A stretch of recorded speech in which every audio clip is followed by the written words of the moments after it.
नहीं, वेब पर कार्रवाई मतलब उनको तुरंत के तुरंत पुलिस में कंप्लेंट करनी चाहिए। सीएम रेजिडेंस मतलब सीएम ऑफिस कम रेजिडेंस है, वहाँ से कंप्लेंट करानी चाहिए थी। और उन्होंने ये भी एक्सेप्ट किया कि पीसीआर कॉल हुई थी। अब जब वो पीसीआर कॉल एक्सेप्ट करते तो पीसीआर कॉल में क्या कहा था स्वाति मालीवाल ने कि मुझे मुख्यमंत्री के कहने पर वेब ने पीटा है, बहुत बुरी तरह वर्ड यूज़ किया, बहुत बुरी तरह पीटा है। तो मुख्यमंत्री जी भी दोषी हैं और मैं चाहूँगा कि पुलिस को उस पर सुओ मोटो एक्शन लेना चाहिए। और वहाँ पर जो दिल्ली सरकार के अधिकारी सीएम निवास पर या रेजिडेंस पे ऑफिस में रहते हैं, उनको भी कंप्लेंट करनी चाहिए थी।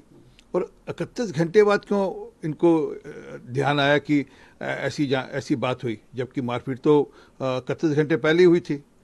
तो ये क्या है कि केजरीवाल साहब को बचाने के लिए ये प्रेस कॉन्फ्रेंस की गई कि कहीं स्वाति मालीवाल केजरीवाल साहब का जो उसने पहले पीसीआर में नाम लिया उसको रिट्रेट करके कंप्लेंट ना दर्ज कर दे, ये उनको बचाने के लिए सारी कार्रवाई की गई। सर, इस बीच स्वाति मालीवाल के पूर्व उनका बयान भी आया, उन्होंने कहा कि स्वाति मालीवाल की जान को खतरा है और ये किसके इशारे पर हुआ, इस बात की जांच होनी चाहिए। हाँ बिल्कुल, उन्होंने ठीक कहा कि किसके इशारे पर हुआ इसकी जांच होनी चाहिए। स्वाति मालीवाल ने खुद माना कि केजरीवाल साहब के कहने पर उनकी पिटाई की गई। और दूसरा ये कि उनकी जान को खतरा है, तो अपेक्षा करते हैं कि दिल्ली पुलिस इसकी चिंता करेगी। राज्यसभा की वो सदस्य हैं और राज्यसभा के जो चेयरमैन हैं वो भी इसकी चिंता करेंगे कि उनके सदस्य की जान पर कोई अगर खतरा है तो उसकी देख रेख होनी चाहिए।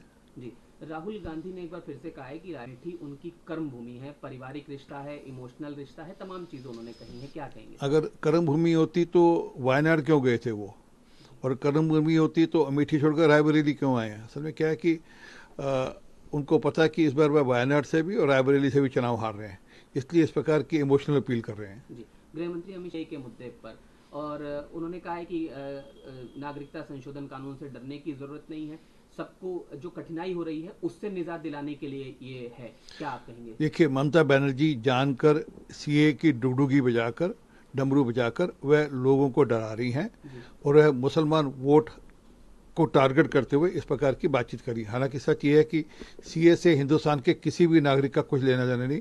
वह जो लोग पाकिस्तान, बांग्लादेश और अफगानिस्तान में जो प्रताड़ित किए जाते हैं धर्म के नाम पर, उनको नागरिकता देने के लिए उनको यहाँ पर नागरिकता देने की बात है।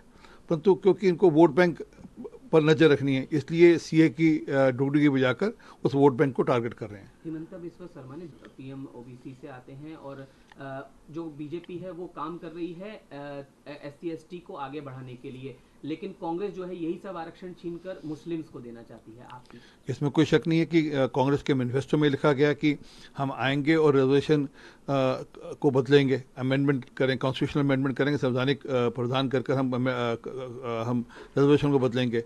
और जब बदलेंगे तो किसके लिए बदलेंगे, वो लालू यादव जी ने स्पष्ट किया कि हम मुसलमानों को रिजर्वेशन देंगे।